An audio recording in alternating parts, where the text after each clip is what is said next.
You know what? I think the one might be enough, actually.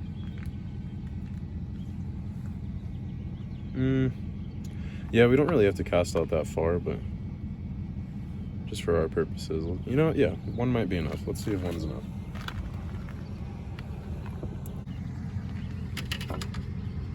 Okay. Oops.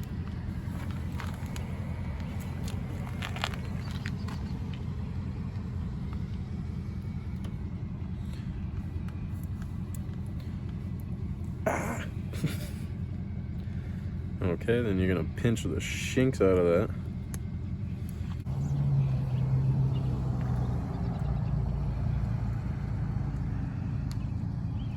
I'm gonna switch this back so I can use it for my left hand, or my right hand. So these kinds of swivels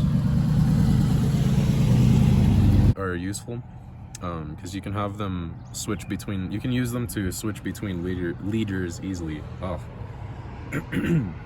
You can tie one swivel on and have another swivel on facing it, and that way you can unclip and reclip different leaders really quickly. Alright, over explaining stuff.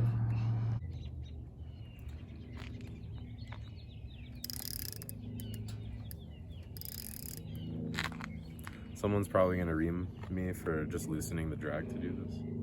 I don't know if there's a better way to do that. It's probably just opening the bail.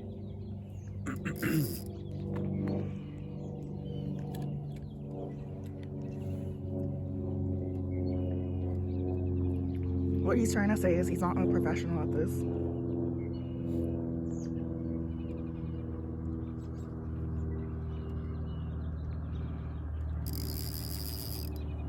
There we go.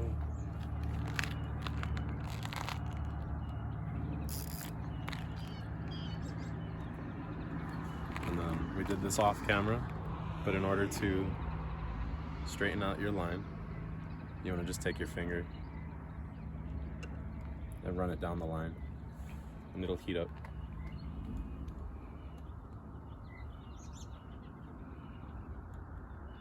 Two hours later. Some might recommend using your fingernail.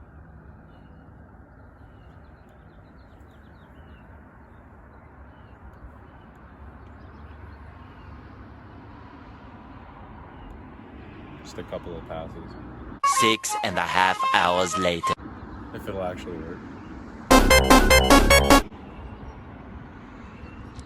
Oh, brother, this guy stinks!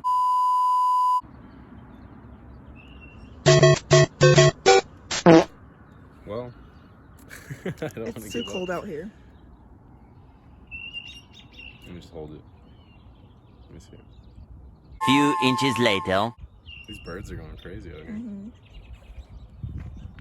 So much later that the old narrator got tired of waiting and they had to hire a new one. LOL. It's not working on this one. Yep. That's okay. We're gonna make a leader now, about 2.5 feet long. I'm gonna ballpark it. I'm gonna say that's about 2.5 feet because I'm not measuring it. There we go. And we're gonna use basically the same knot for all of this and a little swivel.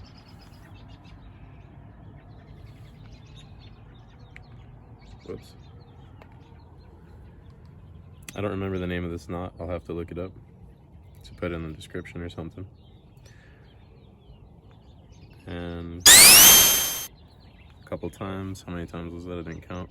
That was 4, 5, 6, 7. And then we're gonna take this guy, because the rabbit goes through the hole, and then he's gonna go through the McDonald's drive-thru. The rabbit goes through the McDonald's drive-thru. There we go. Just get it wet a little bit, and then you're gonna pull that tight, and then you're gonna cinch it all the way down to the end. And then you take your clippers and you clip off the little tag end, and you don't put more plastic in the ocean or the rivers or whatever you're fishing, because why would you do that?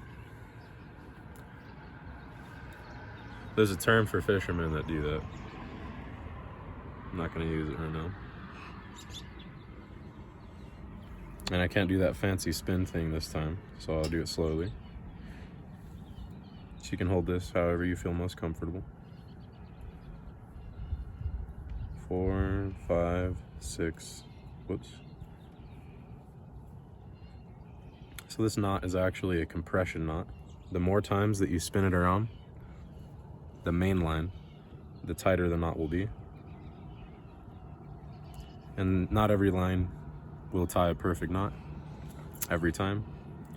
So sometimes you have to toy around with it and retest it.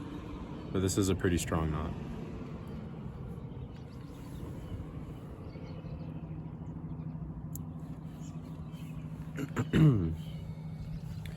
And lastly, we're gonna add a little hook.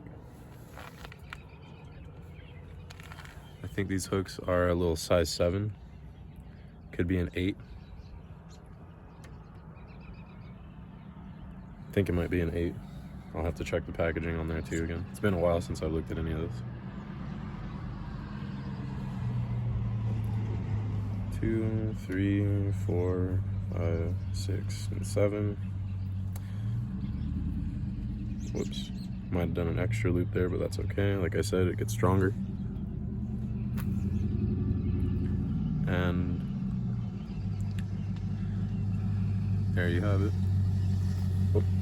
Let's clip that tag in.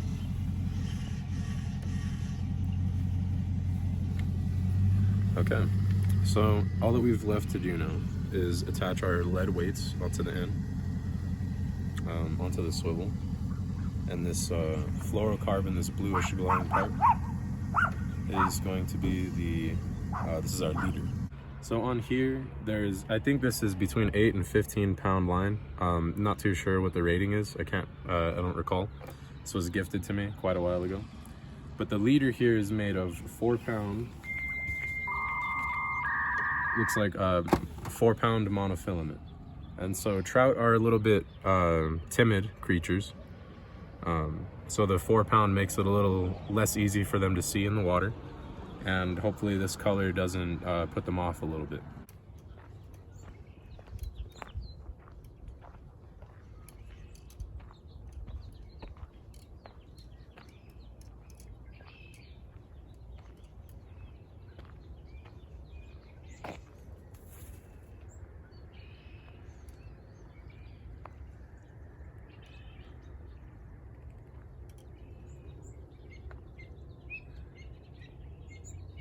He's letting me stand here. I'm like 5 feet away from him.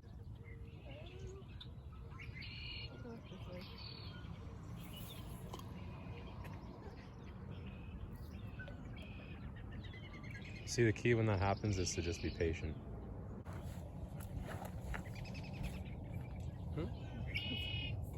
Why? Because of the track?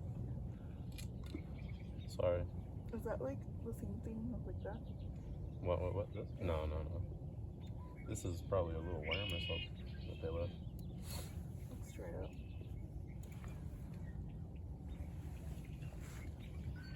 No mattress. So we're gonna take a little bit of this gunk. It's like Play-Doh consistency. A little bit more spongy than that. It's kind of cold right now, so. But it's got that garlicky smell. So hopefully the fish won't mess with it. I like garlic.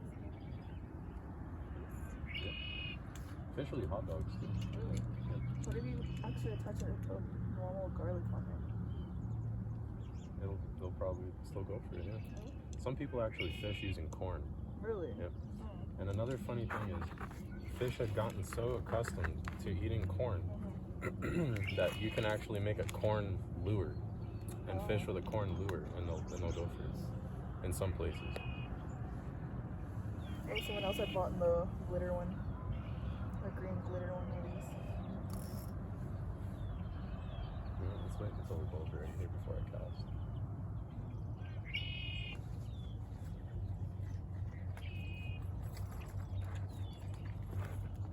Explain what you're doing and what happened. Well, we got a little bit of a bird's nest here, and that's because the line is kind of coiled up. It might be time to replace the line on this rod, actually. Well, it's not really too difficult to see what's happened here. Is the line's just gotten tangled up because of the coil. Some of these loops, it's kind of like what happens when you mess with a slinky for too long. Only this is the plastic version. Reel it back in properly. With a little bit of tension. So if you put a little bit of tension on the line, that helps prevent that. During editing, I noticed that beautiful beer can in the water. How about in the future, don't treat our lakes and ponds like a McDonald's bathroom. Anyway, enjoy the rest of the video. Means this line has sat on the reel for quite some time without being able to loosen up. Or at least that could be one cause. I'm not gonna act like an expert though. LMAO, a little late for that, right? Could be something else. It's just a bird. Oh, there's just a whole mountain lion right behind us in the bushes. Okay.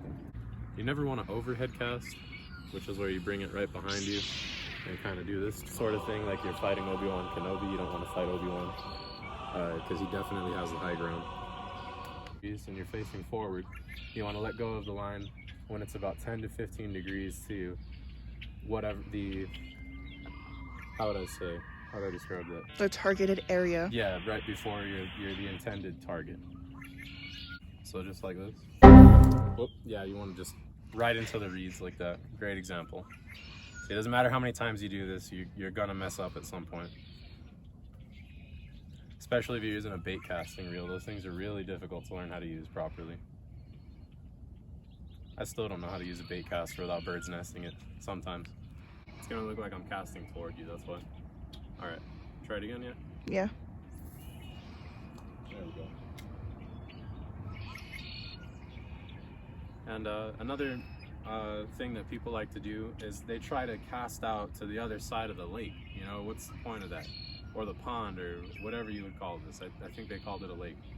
You don't need to cast that far unless you're trying to aim for deeper water. It depends on where you're at. But you don't always have to cast super far out. You know, you can cast generally, like you can cast pretty close to the bank. What you want to do is look for structures, anything that fish might hang out under. And we're using bait, so we get the luxury of the set it and forget it method.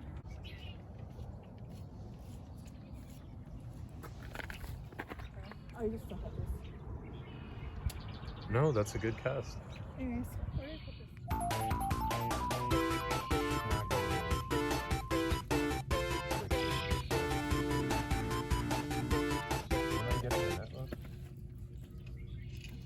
Soaking it, wetting it first?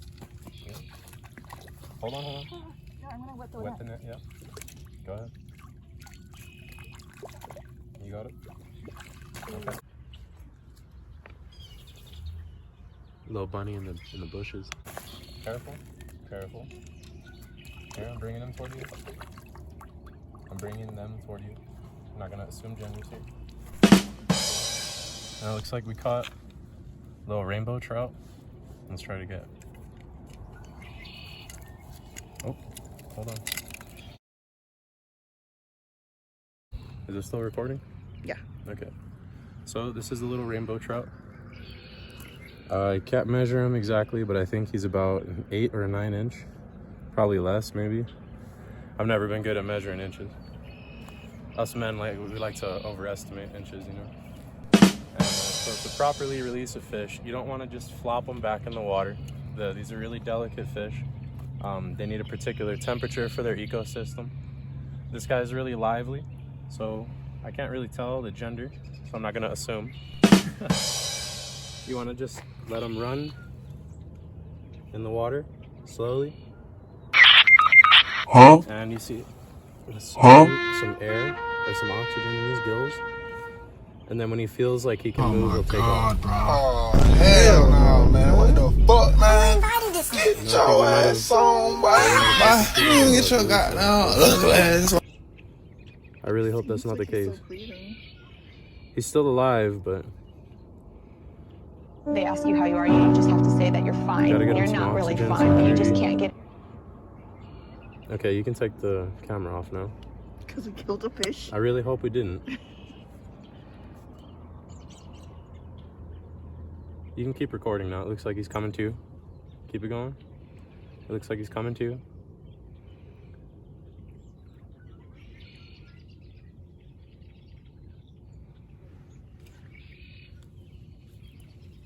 You good, buddy?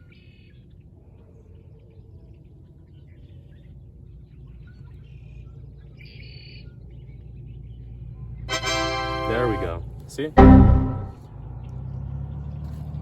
Go ahead, take off. He's just a bit disoriented. No, he's taking off. Look, he's good to go. See?